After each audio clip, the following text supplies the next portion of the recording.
ಕನ್ನಡ ನಾಡು ಇದು ಕನ್ನಡಿಗರ ನಾಡಿಮಿಡಿತ.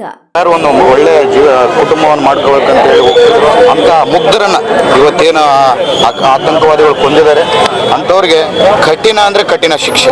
ಇನ್ನು ಜೀವನದಲ್ಲಿ ಯಾರೇ ಭಾರತ ದೇಶದ ಮೇಲೆ ಒಂದು ದಾಳಿ ಮಾಡ್ಬೇಕಂದ್ರೆ ಇದು ದಾಳಿ ನಡೆದ ಮೇಲೆ ನಮ್ಮ ಸರ್ಕಾರ ಏನ್ ಮಾಡಿದೆ ಅಂತ ನೋಡಿ ಬೆಚ್ಚಿ ಬಿಡೋಂಗೆ ಮಾಡ್ಬೇಕಂತ ಹೇಳಿ ಅಂಥವ್ರಿಗೆ ಶಿಕ್ಷೆ ಅನ್ನೋದು ನಮ್ಮ ರಾಜ್ಯಾಂಗದಲ್ಲಿ ಇಲ್ಲಂದ್ರೂ ಹೊಸದಾಗಿ ಏನೋ ಒಂದು ಶಿಕ್ಷೆ ಅವ್ರಿಗೆ ಕೊಟ್ಟು ಅವರಿಗೆ ಭಯ ಅನ್ನೋದು ಆತಂಕವಾದಿಗಳು ಇಡೀ ಪ್ರಪಂಚದಲ್ಲಿ ಭಾರತ ದೇಶ ಅಂದ್ರೆ ಬೆಚ್ಚಿ ಬಿಡ್ಬೇಕು, ಆ ರೀತಿಯಲ್ಲಿ ಮಾಡ್ಬೇಕಂತ ಹೇಳಕ್ಕೆ ಇಚ್ಛೆಪಡ್ತೀನಿ. ಅದ್ರ ಜೊತೆಗೆ ಈಗ ಅಟ್ಯಾಕ್ ನಡೆದು ಎಷ್ಟು ದಿನ ಆಯ್ತು?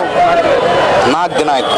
ಇನ್ನು ಆತಂಕವಾದಿಗಳು ಇಬ್ಬರು ಸಿಕ್ಕಿದ್ದಾರೆ, ಇಬ್ಬರು ಎನ್ಕೌಂಟರ್ ಆಗಿದ್ದಾರೆ, 3 ಎನ್ಕೌಂಟರ್ ಆಗಿದೆ ಅಂತೇಳಿ ಏನು ನಮ್ಮ ಮಾಧ್ಯಮದಲ್ಲಿ ನೋಡ್ತಿದ್ದಾರೆ. ತಕ್ಷಣಕ್ಕೆ ಆವತ್ತೇ ನಮ್ದು ಎಷ್ಟು ಸೆಕ್ಯೂರಿಟಿ ಲ್ಯಾಬ್ಸ್ ಇದೆ ಅಂತಂದ್ರೆ ನಾನು ಯಾಕೆ ಹೇಳ್ತಿದ್ದೀನಿ ಅಂತಂದ್ರೆ ಇದು ನಾಳೆ ಬೆಳಗ್ಗೆ ಏನೋ ಒಂದು ತೊಂದರೆ ಆಗಿತ್ತು, ಅದೆಲ್ಲ ಬೇರೆ ವಿಚಾರ. ಇದು ಪ್ರಾಣದ ವಿಚಾರ. ಅದ್ರ ಜೊತೆಗೆ ಬೇರೆ ದೇಶದ ಆತಂಕವಾದಿಗಳು ಬಂದು ನಮ್ಮವ್ರನ್ನ ಕೊಂದು ಹೋಗ್ತಾರಂತಂದ್ರೆ ಸೆಕ್ಯೂರಿಟಿ ಲ್ಯಾಬ್ಸ್ ಭಾರತ ದೇಶದಲ್ಲಿ ಯಾವ ರೀತಿಯಲ್ಲಿ ಇದೆ, ನಮ್ಮ ಪ್ರಜೆಗಳು ಯಾವ ರೀತಿಯಲ್ಲಿ ಸುಖ ಶಾಂತಿಯಿಂದ ಬದುಕಬೇಕು, ಯಾವ ಧೈರ್ಯದ ಮೇಲೆ ಬದುಕಬೇಕಂತ ಕೇಳಲಿಕ್ಕೆ ಇಚ್ಛೆ ಪಡ್ತೀನಿ.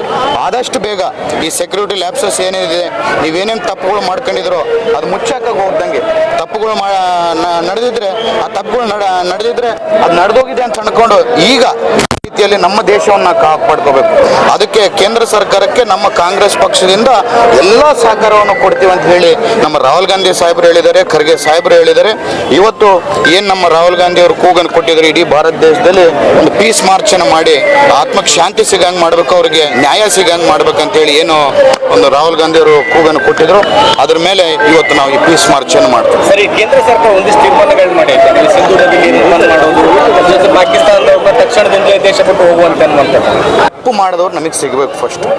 ನಾನೇನೋ ನೀರು ಓಕೆ, ಅದು ನಿಮ್ಮ ಪಾರ್ಟ್ ಆಫ್ ತಾಂತ್ರಿಕತೆಯಲ್ಲಿ, ನಿಮ್ಮ ಒಂದು ರಾಜತಾಂತ್ರಿಕದಲ್ಲಿ ಏನು ಫಾರಿನ್ ಅಫೇರ್ಸಲ್ಲಿ ನೀವು ಯಾವ ರೀತಿಯಲ್ಲಿ ಮಾಡಬೇಕು ಆ ರೀತಿಯಲ್ಲಿ ತಾವೆಲ್ಲ ಮಾಡಿದಿರಿ, ಓಕೆ, ನಾವು ಅದನ್ನು ಒಪ್ತೀವಿ.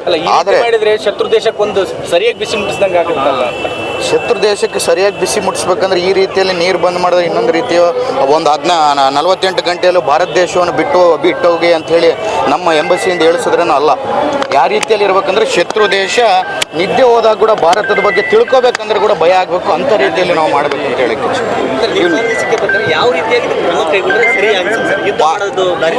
ನೋಡಿ. ಯುದ್ಧ ಅಂತಲೇ ದಾರಿ ಹೇಳಲ್ಲ, ಯಾಕಂದರೆ ಯುದ್ಧ ಅಂದಮೇಲೆ ಭಾಳಷ್ಟು ಮಂದಿ ಅಮಾಯಕರು ಕೂಡ ಇನ್ವಾಲ್ವ್ ಆಗಿರ್ತಾರೆ.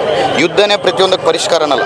ಯಾರು ತಪ್ಪು ಮಾಡಿದ್ದಾರೆ, ಯಾರ್ಯಾರು ಏಜೆನ್ಸಿಗಳು ತಪ್ಪು ಮಾಡಿದ್ದಾರೆ, ಉಗ್ರವಾದಿಗಳು ಯಾವ ರೀತಿಯಲ್ಲಿ ಒಂದು ಸೆಕ್ಯೂರಿಟಿ ಲ್ಯಾಬ್ಸ್ ಆಗಿ ನಮ್ಮ ಭಾರತ ದೇಶಕ್ಕೆ ಬಂದು ನಮ್ಮ ಪ್ರಜೆಗಳನ್ನ ಕೊಂದು ಹೋದ್ರಲ್ಲ, ಅವರೆಲ್ಲರೂ ಕಠಿಣ ಅಂದರೆ ಕಠಿಣವಾದಂಥ ಶಿಕ್ಷೆ, ಗಲ್ಲು ಶಿಕ್ಷೆ ಅಲ್ಲ, ಆದಷ್ಟು ಕಂಡಲ್ಲಿ ಗುಂಡು ಥರನೇ ಅವ್ರನ್ನ ಮಾಡಬೇಕು. ಅವ್ರಿಗೆ ಏನು ಯಾವ ರೀತಿಯಲ್ಲಿ ಕ್ಷಮಾಪಣೆ ಇರಬಾರ್ದು ಅಂತ ಹೇಳಕ್ಕೆ ಇಚ್ಛೆ ಪಡ್ತೀನಿ.